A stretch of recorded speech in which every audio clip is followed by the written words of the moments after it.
แอนตาร์กติกาเป็นทวีปที่อยู่ขั้วโลกใต้ซึ่งอยู่ใต้สุดของโลกเป็นทะเลทรายแบบโคลเดสเซิร์ตที่ใหญ่ที่สุดในโลกซึ่งปกคลุมไปด้วยน้ำแข็งภูเขาน้ำแข็งขนาดใหญ่และทะเลน้ำแข็งล้อมรอบเป็นดินแดนที่ไร้ซึ่งประชากรอาศัยอยู่แบบอยู่ถาวรเพราะมีสภาพอากาศที่หนาวเย็นที่สุดในโลกมีเพียงแค่นักวิจัยที่อยู่ในสถานีวิจัยชั่วคราวเท่านั้นเป็นหนึ่งในทวีปที่มีความสำคัญต่อระบบนิเวศของโลกโดยน้ำแข็งในแอนตาร์กติกานั้นมีผลต่อระดับน้ำทะเลทั่วโลกและยังเป็นที่อยู่อาศัยของสัตว์พื้นถิ่นที่สามารถปรับตัวให้อยู่ในสภาพอากาศหนาวจัดได้เช่นเพนกวินแมวน้ำวาฬเรียกได้ว่าแอนตาร์กติกานั้นเป็นทวีปที่เต็มไปด้วยความมหัศจรรย์ทางธรรมชาติที่หาชมได้ยากที่อื่นบนโลกแอนตาร์กติกาไม่ใช่แหล่งท่องเที่ยวทั่วไปแต่ก็มีสถานที่ท่องเที่ยวที่น่าสนใจสำหรับนักผจญภัยที่ชอบความท้าทาย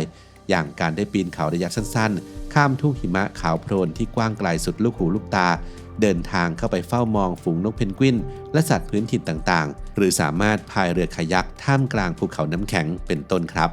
ส่วนจะมีสถานที่ท่องเที่ยวแบบไหนในแอนตาร์กติกาบ้างนั้นตามอับดุลเฮทูบไปพบคำตอบในคลิปนี้กันครับ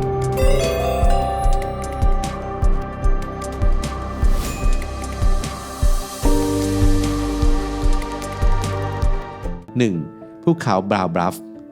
ภูเขาบราวน์บลัฟตั้งอยู่บริเวณปลายคาบสมุทรทาบารินที่เป็นจุดแรกที่นักเดินทางส่วนใหญ่ก้าวลงสู่ผืนแผ่นดินทวีปแอนตาร์กติกาและได้พบกับเพนกวินอาเดลีราว 20,000 คู่ที่กำลังสร้างรังใต้ผาหินภูเขาไฟอันสูงชันขึ้นจากเศษหินตามขอบภูเขารวมไปถึงฝูงเพนกวินเจนทูอีกหลายร้อยตัวซึ่งอาศัยอยู่ในบริเวณใกล้ๆกัน 2. เกาะคิงจอร์จ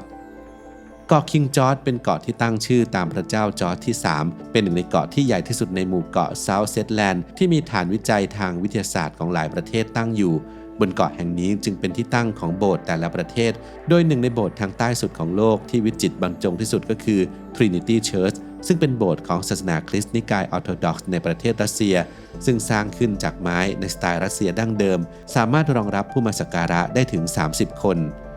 เกาะคิงจอร์จเป็นหนึ่งในเกาะที่ผู้คนนิยมมาเยี่ยมชมมากที่สุดโดยเป็นที่ตั้งของสถานีวิจัยทางวิทยาศาสตร์มากมายรวมถึงมีสนามบินสำหรับเรือสำราญแบบบินไปกลับและยังเป็นที่อยู่อาศัยของสัตว์มากมายตั้งแต่แมวน้ำช้างแมวน้ำเสือดาวไปจนถึงเพนกวินเจนทูและเพนกวินซึ่งมีแถบสีดำใต้คางเชื่อมต่อหูทั้งสองข้างอย่างเพนกวินชินสแตป 3. ช่องแคบเลอแมร์ช่องแคบเลอแมร์ตั้งอยู่ระหว่างหน้าผาสูงตระหง่านของเกาะบูธและคาบสมุทรแอนตาร์กติกานับว่าเป็นหนึ่งในสถานที่ที่มีชื่อเสียงและงดงามที่สุดแห่งหนึ่งที่พลาดไม่ได้ในการล่องเรือไปยังคาบสมุทรแอนตาร์กติกาโดยช่องแคบที่มีความสวยงามตระการตาแห่งนี้มีความกว้างเพียง 1,600 เมตรณจุดที่แคบที่สุดโดยจะมองเห็นช่องแคบนี้ได้ก็ต่อเมื่อเข้าไปใกล้แล้วเท่านั้นยอดเขาสูงตระหง่านและทานน้ำแข็งอยู่สองฝากฝั่งของทางน้ำหน้าผาสูงชันตั้งตระหง่านขึ้นมาจากทะเลในขณะที่ภูเขาน้ำแข็งบางลูกมีขนาดเท่าอาคารลอยนิ่งอยู่กลางช่องแคบน้ำที่สงบและสะท้อนแสงมักจะสะท้อนภูเขาที่ปกคลุมไปด้วยหิมะความแคบของช่องแคบทำให้ทิวทัศน์ยิ่งดูยิ่งใหญ่สวยงามยิ่งขึ้นจนได้รับฉายาว่าโคดักแอลลี่เนื่องจากมีความสวยงามถ่ายรูปมุมไหนก็ออกมาสวยงามแต่ทั้งนี้บางครั้งก็อาจจะมีน้ำแข็งขวางทางทำให้ไม่สามารถเดินทางผ่านเข้าไปชมความสวยงามได้ 4. ท่าเรือล็อกรอยท่าเรือล็อกรอยเป็นอ่าวบนชายฝั่งตะวันตกเฉียงเหนือของเกาะเวียนเค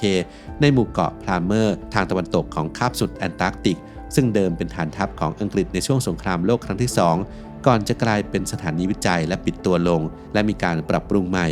ปัจจุบันเป็นพิพิธภัณฑ์จัดแสดงชีวิตของนักวิจัยในยุคแรกๆและที่นี่ยังมีที่ทำการไปรษณีย์ที่โด่งดังที่สามารถส่งไปรษณียบัตรจากที่ทำการไปรษณีย์ที่อยู่ใต้สุดของโลกและยังเป็นจุดชมนกเพนกวินเจนทูยอดนิยมและโดยเป็นท่าเรือธรรมชาติที่มีภูเขาล้อมรอบมีน้ำค่อนข้างสงบเพราะเป็นอ่าวที่มีการป้องกันจากคลื่นลมธรรมชาติที่นี่จึงมักมีแมวน้ำและวาฬว่ายน้ำเข้ามาในอ่าวให้เห็นอยู่บ่อยๆ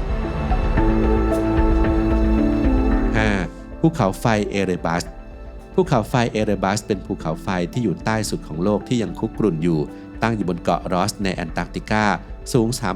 3,794 เมตรมีทะเลสาบลาวาที่ยังร้อนและยังมีการปะทุอยู่เป็นระยะถูกค้นพบในปี 1841 โดยเซอร์เจมส์คลาร์กรอสนักสำรวจชาวอังกฤษใน ในระหว่างการเดินทางสำรวจแอนตาร์กติการอสนั้นจึงได้ตั้งชื่อภูเขาไฟนี้ตามชื่อเรือของเขาคือ SMS Erebus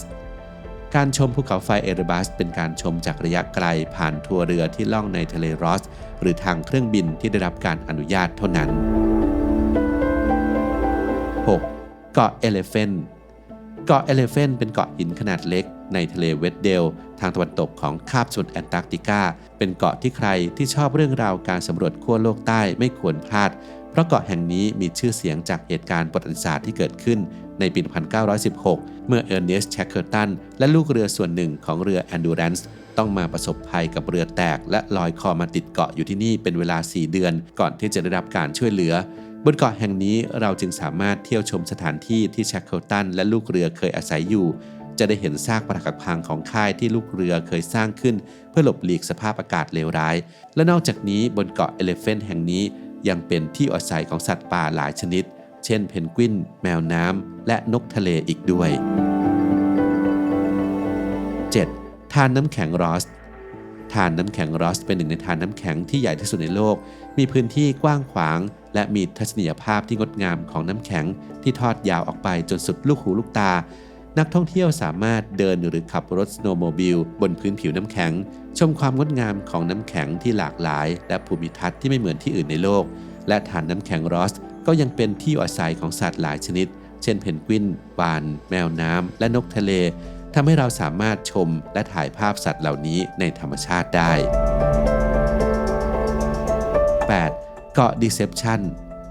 เกาะ Deception เป็นเกาะที่มีชื่อเสียงอีกเกาะหนึ่งของหมู่เกาะ South Shetland มีลักษณะเป็นอ่าวรูปเกือกม้าขนาดใหญ่เป็นหนึ่งในสถานที่เพียงไม่กี่แห่งบนโลกที่เรือสามารถแล่นเข้าสู่ใจกลางปล่องภูเขาไฟ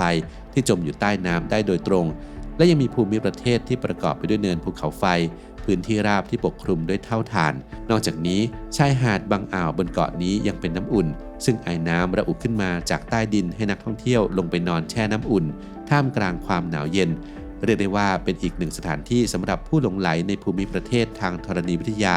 จะต้องตื่นตาตื่นใจไปกับโครงสร้างหินต่างๆอีกทั้งยังสามารถเดินชมร่องรอยการตั้งถิ่นฐานของนักล่าวาฬแห่งสุดท้ายในอดีตแห่งหนึ่งของทวีปแอนตาร์กติกาและยังสามารถชมนกทะเลหลากหลายชนิดได้บนเกาะแห่งนี้สำหรับการท่องเที่ยวในทวีปแอนตาร์กติกาที่ดีที่สุดจะอยู่ในช่วงเดือนธันวาคมถึงมีนาคมซึ่งเป็นช่วงฤดูร้อนของทวีปโดยในแต่ละปีจะเปิดรับนักท่องเที่ยวได้แค่ปีละ 30,000 ถึง 40,000 คนเท่านั้นครับ